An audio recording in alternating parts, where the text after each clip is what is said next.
नमस्कार दोस्तों, जय श्री राम, जय माता दी। जैसा कि आप सभी लोग जानते हैं कि नवरात्र के दिनों में दुर्गा सप्तशती का पाठ करना कितना महत्वपूर्ण माना जाता है, जिससे हमारी माता दुर्गा हमसे प्रसन्न होती हैं और वो हमारे घर में खुशहाली भरती हैं। ठीक है, तो आप सभी को पता है कि दुर्गा सप्तशती का पाठ करने से हमें हमारे घर में सुख समृद्धि आती है और नवरात्र के दिनों में इसे करना बहुत ही शुभ माना जाता है। तो आज की वीडियो में हम बात करने वाले हैं कि दुर्गा सप्तशती का पाठ करते समय आपको किन बातों का विशेष रूप से ध्यान रखना चाहिए। तो नमस्कार दोस्तों, जय श्री राम, जय माता दी। स्वागत है आप सभी का अपने चैनल लिसनिंग जोन में। आज की वीडियो में हम बताने वाले हैं आपको कि दुर्गा सप्तशती के पाठ करते समय बहुत सारे लोग ऐसे होते हैं जो बहुत सारी चीज़ों को, बहुत सारी बातों को अनदेखा कर देते हैं, क्योंकि आपको उनके बारे में जानकारी नहीं है, आपको उनके बारे में पता नहीं है कि इन बातों का ध्यान ना रखने से हमारी ज़िंदगी में कितने बदलाव आ सकते हैं। ठीक है, तो आपको उन सारी बातों को ध्यान रखना है, क्योंकि आपको हर चीज़ पॉजिटिवली लेनी है और माता रानी से आशीर्वाद लेना है, ना कि उन्हें रुष्ट करना है। तो आपको इन बातों का ध्यान रखना चाहिए। तो वो बातें कौन कौन सी हैं उसके बारे में आज हम बात करने वाले हैं। वीडियो को पूरा अंत तक देखिएगा, जिससे कोई भी बात आप स्किप ना करें और माता रानी आपसे रुष्ट ना हो। चलिए, सबसे पहले हम बताते हैं कि दुर्गा सप्तशती का पाठ हमेशा ही आपको स्नान के बाद करना चाहिए। कभी भी आप बिना स्नान किए दुर्गा सप्तशती का पाठ ना करें। ठीक है, अगर आप बीमार हैं, कुछ भी हैं, आप अपने जो वस्त्र हैं वो चेंज कर लीजिए, स्वच्छ वस्त्र पहन लीजिए, साफ़ सुथरे वस्त्र धारण कर लीजिए। ठीक है, उसके बाद ही आप दुर्गा सप्तशती का पाठ करिए और स्नान करने के बाद ही इस पाठ को करना चाहिए। अगर आप स्नान नहीं करते हैं और ऐसे ही पाठ करते हैं तो उसके दुष्परिणाम आपको झेलने पड़ सकते हैं। नेक्स्ट हमारा है कि पाठ के लिए आपको कुश का आसन उपयोग करना चाहिए। जैसे कि आपके घर में बहुत सारे आसन होंगे पूजा पाठ करने के लिए, ऊन का आसन होगा, है ना, बहुत सारे होंगे। आप अपने कपड़े वस्त्र के बना लेते हैं, बहुत सारे लोग मार्केट से ले आते हैं, तो उनमें से आपको कोई भी आसन यूज़ नहीं करना है। अगर आपके घर में कुश का आसन है तो आप उसका उपयोग करिए। सप्तशती का पाठ हमेशा ही कुश के आसन पर बैठकर ही करना चाहिए। यदि उपलब्ध ना हो तो आप ऊनी चादर या किसी भी कंबल का यूज़ कर सकते हैं। नए, ठीक है, कोई नया आपके पास ऊनी चादर हो या कोई कंबल हो तो उसका आप उपयोग भी कर सकते हैं।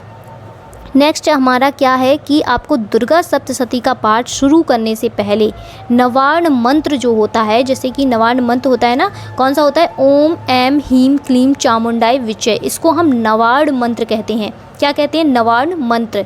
ओम ऐम ह्रीं क्लीं चामुंडाय विचय। ठीक है, या फिर श्री दुर्गा कवच या अर्गला स्रोत और कीलक स्रोत का पाठ आवश्यक होता है। पाठ के बाद क्षमा प्रार्थना भी आप अवश्य ही करिएगा।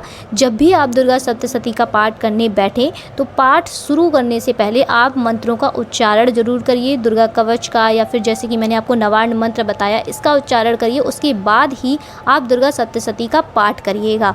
ठीक है, पाठ के बाद आप क्षमा प्रार्थना अवश्य करिएगा माता रानी से कि अगर कोई गलती हो गई हो तो हमें क्षमा करें।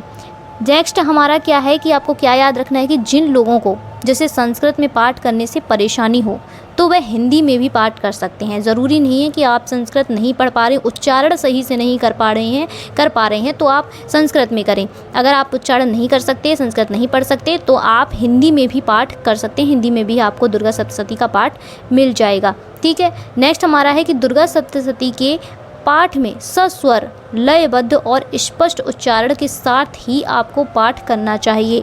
कोई भी शब्द आपका ऐसा ना हो कि माता रानी आपका शब्द सुन ही ना पाए, आप जल्दी में खींचे जा रहे हो, रेलगाड़ी की तरह भागते जा रहे हो, दुर्गा सप्तशती का बस हमें पाठ करना है, आज ये पाठ हमें ख़त्म करना है, जल्द से जल्द करना है, ऐसा नहीं है।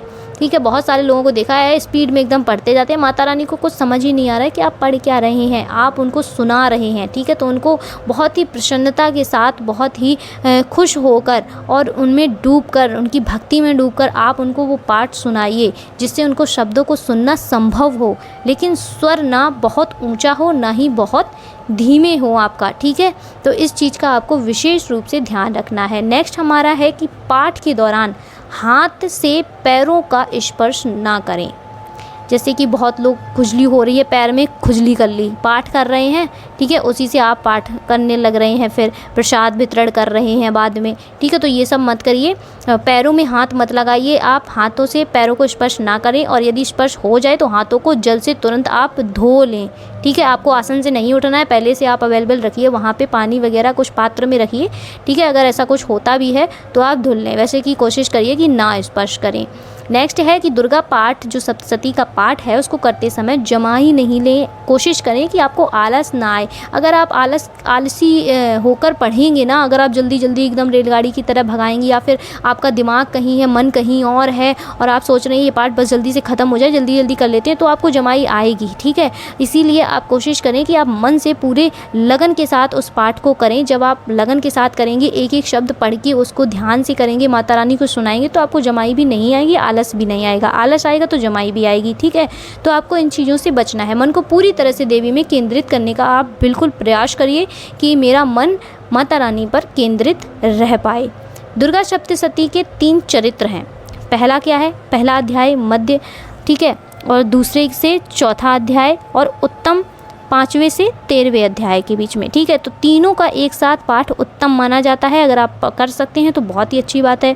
यदि संपूर्ण पाठ का समय ना हो आपके पास तो इसे 7 दिनों में आप कर सकते हैं। जैसे कि कैसे करेंगे? बहुत सारे लोगों के पास नहीं होता है, पाठ लंबा होता है दुर्गा सप्तशती का। अगर नहीं कर सकते हैं एक दिन में तो आप 7 दिनों में इसको कंप्लीट करिए। और 7 दिनों में कैसे कंप्लीट करना है वो मैं आपको बता देती हूँ। जैसे कि पहले दिन आपको अध्याय 1 करना है, ठीक। दूसरे दिन आपको अध्याय 2 और 3 करने हैं। तीसरे दिन अध्याय 4, चौथे दिन अध्याय 5 और 8, ठीक है, 5 से 8।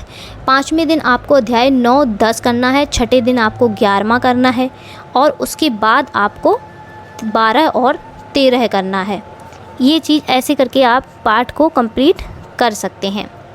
अब ये थी आज की कुछ जानकारी जो आपको दुर्गा सप्तशती का पाठ करते समय ध्यान में रखनी है। और यह पाठ जो है वो समय ना हो तो आप धीरे धीरे करिए, लेकिन आप इस पाठ को करिएगा ज़रूर, क्योंकि ये पाठ हमारे लिए बहुत ज़रूरी होता है। और नवरात्र में ये पाठ करने से माता रानी आपको बहुत अच्छे रिज़ल्ट देती हैं, बहुत अच्छे फल देती हैं। आपके घर में सुख शांति आती है, समृद्धि आती है। आपके घर में अगर व्यापार नहीं चल रहा है तो व्यापार अच्छे से चलता है। आपके परिजन, आपके घर में जो बुज़ुर्ग हैं उनकी तबीयत ख़राब रहती है तो तबीयत सही होती है, सब कुछ अच्छे से होता है। तो आप दुर्गा सप्तशती का पाठ ज़रूर करिएगा।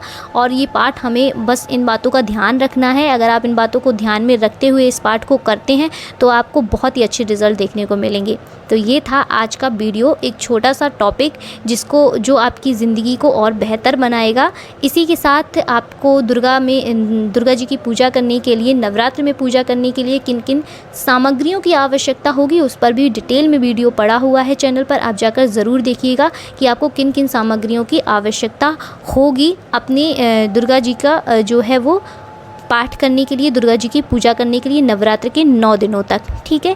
इसी के साथ मैं मिलती हूँ आपसे नेक्स्ट वीडियो में। तब तक के लिए जय श्री राम, जय माता दी। और हमारे चैनल की तरफ से, लिसनिंग जोन की तरफ से आप सभी लोगों को नवरात्रि की बहुत बहुत शुभकामनाएं।